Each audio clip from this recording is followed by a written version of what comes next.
Hello army, আশা করি তোমরা সবাই অনেক অনেক ভালো আছো। বেশি কথা না বলে চলো গল্প শুরু করি।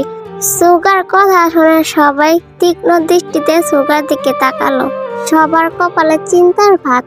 কিম সাহেব সুগার কথায় কিছুটা বিচলিত হলো, পর মুহূর্তে ধীর কণ্ঠে বলল, এটা কিছুতেই হতে পারে না। আমি নিজের হাতে যেই সম্পর্ক কবর দিয়েছি সেই সম্পর্ক কিছুতেই জোড়া লাগতে পারে না। সুগা একটা দীর্ঘশ্বাস ফেললে বলল, তুমি কিছুদিন পর নিজেই চাইবে, কিন্তু তখন চেষ্টা করেও লাভ হবে না। জাংকুক চাইলে এখনো ড্রিঙ্ক করা বাদ দিতে পারে, কিন্তু যখন অভ্যাস হয়ে যাবে চাইলেও আর ছাড়তে পারবে না। জাংকুকের চিন্তায় ঘুম নেই কিম সাহেবের। 6 বছর আগের দিনগুলোতে ফিরে গেলেন। কতই না হাসি খুশি ছিল জাংকুক। সবাইকে কত ভালোবাসতো, বাসার সবার কথা শুনতো, খুব আদর করতো ভাই বোনদের। তবে তেকে একটু বেশি আদর করতো। তের বাবা মা কাছে না থাকায় হয়তো সেইটা একটু বেশি আদর করতো। কিন্তু সেই দিন সব পাল্টে গেল যেদিন সবাইকে ছেড়ে এই বাসা ছেড়ে চলে গেল। চলো ফ্ল্যাশব্যাকে যাই। তখন জাংকুক সবেমাত্র কলেজে পড়তো। একদিন কলেজ থেকে ফিরতেই জাংকুক জানতে পারলো তেরা বাসা ছেড়ে চলে যাচ্ছে। তেকে দেখা মাত্রই জাংকুক এক ছুটে গেল তের কাছে। তোরা কোথায় যাচ্ছিস তে? কাঁদো কাঁদো গলায় কিছু বলতে পারলো না, শুধু বলল, ভাইয়া বড় মামা আমাদেরকে বাসা থেকে বের করে দিচ্ছে। জাংকুক তের কথা শুনে অবাক চোখে বাসার ভিতরে তাকালো, আর সবাইকে অস্বাভাবিক অবস্থায় দেখে অবাক হলো। ভাইয়া আমি যাব না তোকে ছেড়ে, তুই মামাকে বল না আমাকে যেন না তাড়িয়ে দেয়। জাংকুক তেকে নিজের সাথে জড়িয়ে নিয়ে বাবার দিকে তাকিয়ে বলল, বাবা তে কি কোনো ভুল করেছে? কিম সাহেব কিছু বলার আগে তের মা এসে বলল, বাবুনি তের বাবা এসেছে আমাদেরকে নিতে, তাই আমরা চলে যাচ্ছি। এই নিয়ে বাড়াবাড়ি করিস না বাবুনি। ফুপি তের বাবা কোথা থেকে আসলো? চুপ, একদম চুপ, এটা আমার বাসা। এখানে কে থাকবে কে থাকবে না সেটা আমি ঠিক করব। তাতে যদি কেউ কথা বলে আমি তাকেও বের করে দিব। বুঝেছিস জাংকুক? ইয়ঞ্জুন তেকে নিয়ে যা এখান থেকে। জাংকুক এবার তেকে প্রশ্ন করলো, তে কি হয়েছে আমাকে সবটা খুলে বল। তোর বাবা আসলো কোথা থেকে? আমি কিছু জানি না ভাইয়া, বিশ্বাস কর। কাঁদতে কাঁদতে জবাব দিল তে। জানিস না মানে? তাহলে বাবা কেন তোদেরকে বের করে দিতে চেয়েছে? আর তোর বাবা কোথা থেকে বা আসলো? জাংকুকের কথা শুনে কিম সাহেব ক্ষেপে জবাব দিলেন, জাংকুক তুই কিন্তু এই বিষয়ে আর একটা কথা বলবি না, নয়তো খুব খারাপ হয়ে যাবে। কি ঘটেছে জানতে খুব ইচ্ছে করছে জাংকুকের। তাই জাংকুক থেকে জড়িয়ে বাবার দিকে এগিয়ে গিয়ে বেশ নম্রভাবে প্রশ্ন করলো, কিন্তু কেন বাবা? কি এমন হয়েছে যে বাসা থেকে বের করে দিচ্ছ? কিং সাহেব কিছু না বলে জাংকুকের গালে একটা থাপ্পড় বসিয়ে দিলেন। তোর এত বড় সাহস আমার কাছে কৈফিয়ত চাস? এই ব্যাপারে আমি কারো কথা শুনতে চাই না। আর একটা কথা বললে তোকেও বাসা থেকে বের করে দিব। ঠিক সেই সময় তের মা তের কাছে এসে জাংকুকের কাছ থেকে জোর করে ছাড়িয়ে নিলেন। তাতে জাংকুক বাধা না দিলেও তে জাংকুকের হাত আঁকড়ে ধরলো। আমি যাব না, আমাকে ছাড়ো মাম্মাম। ভাইয়া তুই কিছু একটা কর। তের কথায় জাংকুক তের হাত শক্ত করে জড়িয়ে নিল, কিন্তু কিছু বলল না। তের মা বুঝতে পারলেন জোর করে তেকে ছাড়িয়ে নেওয়া অসম্ভব, তাই তিনি হুট করে তের গাল লাল করে থাপ্পড় বসিয়ে দিলেন।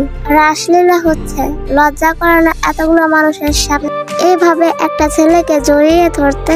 জাংকুক এতদিন এই শিক্ষা দিয়েছিস ওকে? তোর সাথে ওকে থাকতে দিয়েছিলাম বড় ভাই হিসেবে। ওকে দেখে রাখতে পারিস, সঠিক শিক্ষা দিতে পারিস, তার বদলে বিশ্বাস করে চুরি করলি? এইটুকু একটা মেয়েকে তুই খারাপ চোখে দেখতে পারলি? ইয়ঞ্জন বেগমের কথার মানে তে না বুঝলেও জাংকুক কথাগুলো শোনা মাত্রই জাংকুকের শক্ত হাত আলগা হয়ে গেল। স্তব্ধ চোখে তে কান্নামাখা মুখটার দিকে একবার তাকালো, কিন্তু কিছু বলল না, যেন কেউ তার মুখে তালা লাগিয়ে দিয়েছে। তে বলল, আমি যাব না, ছাড়ো আমাকে। তের মা আবারও তেকে থাপ্পড় দিলেন। মুহূর্তেই তের ফুটফুটে মুখটা লাল হয়ে গেল। তখন জাংকুক নিজেই নিজের থেকে তেকে সরিয়ে দিল। কি করছিস? আমি যাব না ভাইয়া, জাংকুক আর একটা কথাও বলে না। তুই এসব কি করছিস ভাইয়া? আমি তোকে ছাড়া থাকবো কি করে? প্লিজ কিছু একটা কর ভাইয়া, চুপ করে থাকিস না। সেদিন তের আর্তনাতে চারপাশের পরিবেশ ভারী হয়ে উঠল। তের চিৎকারে সেদিন জাংকুকের মুখে কোনো কথা ফোটেনি, শুধু ছল ছল চোখে তের দিকে একবার তাকিয়ে তের গাল ছুঁয়েছিল। সে সময়ের সাথে বিলীন হয়ে গিয়েছিল তের আর্তচিৎকার। বর্তমান সেই ঘটনার পর হঠাৎ করেই নীরব হয়ে গিয়েছিল জাংকুক, তবে সময়ের সাথে ঠিকও হয়ে গিয়েছিল। সেই দিনের পর থেকে জাংকুক আজ পর্যন্ত কারো কাছে কখনো তের বিষয়ে কখনো কিছুই জানতে চায়নি। তে চলে যাওয়ার পর জাংকুক কিছুদিন মন খারাপ করেছিল ঠিকই, কিন্তু পরে আবার সব ঠিক হয়ে গিয়েছিল। জাংকুক আস্তে আস্তে ভুলে গিয়েছিল তেকে, এমনকি জাংকুক এটাও জানতো না এখন তে কোথায় থাকে। সব ঠিকই ছিল। জাংকুক ভালো রেজাল্ট করে ইন্টার পাস করলো, স্কলারশিপ পেয়ে দেশের বাইরে গিয়ে সেখানেও ভালো রেজাল্ট করে দেশে ফিরে এসেছিল। এতদিন জাংকুকের মধ্যে কোনো সমস্যা ছিল না, বাবা মার নয়নের মনি ছিল সে। পড়াশোনা শেষ করে এসে মা বাবাকে বলেছিল একটু রিল্যাক্স সময় কাটাতে চায়, তারপর চাকরি বাকরি করবে। কিন্তু তার সেই রিল্যাক্স সময় যেন আর ফুরালো না। হঠাৎ করে একদিন বলে বসলো সে চাকরি করবে না, রাজনীতি করবে। তার এই সিদ্ধান্তে সবাই অবাক হয়েছিল, সবাই বাধাও দিয়েছিল, কিন্তু জাংকুক কারো কথা শুনেনি।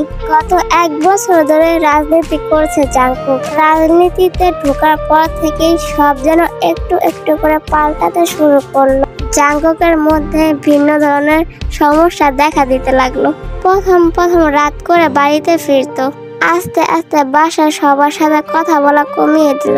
একদিন সব সীমানা পেরিয়ে গেল, রাতে ড্রিঙ্ক করে বাসায় ফিরলো। সবাই রাগারাগি শুরু করলো। তখন জাংকুক তার বাবাকে তার বাবার হাতে অনেকগুলো টাকা ধরিয়ে দিয়ে বলল, আমাকে বড় করতে যা যা খরচ হয়েছে তার সবকিছু ঋণ শোধ করলাম, তাই আজ থেকে আমার জীবনে কেউ নাক গলাতে পারবে না।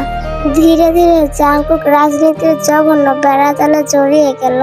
সাধারণ মানুষের উপর চাঁদাবাজি জুলুম করা শুরু করলো, মারামারি চাঁদাবাজিও বাদ দেয়নি। একটা সময় জাংকুক এতটাই বেপরোয়া হয়ে গেল যে পুরো শহর এক নামে চিনে গেল। জাংকুক কে? জাংকুক নাম শুনলে এখন সবাই ভয় পায়, তার সাথে ঘৃণাও করে। এখন প্রতিদিন ড্রিঙ্ক করে, তবে কিসের জন্য তার এই অধঃপতন তা কারো কাছে স্পষ্ট নয়। জাংকুকের মা বাবার ধারণা রাজনীতিতে নাম দিয়ে জাংকুক নষ্ট হয়ে গিয়েছে, তবে জাংকুকের চাচাতো ভাই সুগা সে ভাবে তের জন্য হয়েছে। তার মতে তে চলে যাওয়াটা মেনে নিতে পারেনি জাংকুক। বাবার সাথে রাগ করে জাংকুক এমন করছে, কিন্তু সুগার কথা কেউ বিশ্বাস করে না, কারণ তে মানে জাংকুকের ফুফাতো বোন। চলে গিয়েছে 6 বছর হয়ে গিয়েছে। তে যাওয়ার পর জাংকুক ভালোই ছিল। গত 1 বছরে জাংকুকের এই পরিবর্তন ঘটেছে। জাংকুকের কথা ভাবতে ভাবতে চোখের পাতা ভিজে এলো কিম সাহেবের। তিনি ছেলের শোক ভুলতে ঘুমের ওষুধ খেয়ে ঘুমের রাজ্যে পাড়ি দিলেন। এদিকে সুগার চোখে ঘুম নেই, সে জাংকুকের চিন্তায় ব্যস্ত। কেউ বিশ্বাস করুক আর না করুক, আমি জানি জাংকুক তুই তের চলে যাওয়াটা মেনে নিতে পারিসনি। তুই আমাদের উপর রাগ করে নিজের জীবনটা শেষ করে দিচ্ছিস, কিন্তু আমি তোকে এই অন্ধকার জীবনে তলিয়ে যেতে দেব না, কিছুতেই না। তুই সত্যি যদি রাজনীতির জন্য এই পথে চলে গিয়ে থাকিস, তবুও আমার বিশ্বাস তোকে এই অবস্থা থেকে যদি কেউ ফেরাতে পারে সেটা কেবল তে। এই পৃথিবীতে এখনো একটাই মানুষ অবশিষ্ট আছে যার প্রতি তুই এখনো দুর্বল, তাই তেই পারে তোকে এই অন্ধকার থেকে টেনে তুলতে। জানি কেউ এটা সহজভাবে মানবে না, তবে তোর জন্য শুধু পরিবার কেন, সারা পৃথিবীর সাথে লড়াই করতে আমি রাজি। তোর জন্য আমি সব করব, তবুও তোকে এভাবে চলে যেতে দিব না। জাংকুক অনেক হয়েছে, আর না, এবার যা করার আমি করব। যেভাবেই হোক আমি তোকে এই অন্ধকার জগৎ থেকে ফিরিয়ে আনবই। আমি তোকে এভাবে নষ্ট হতে দিব না।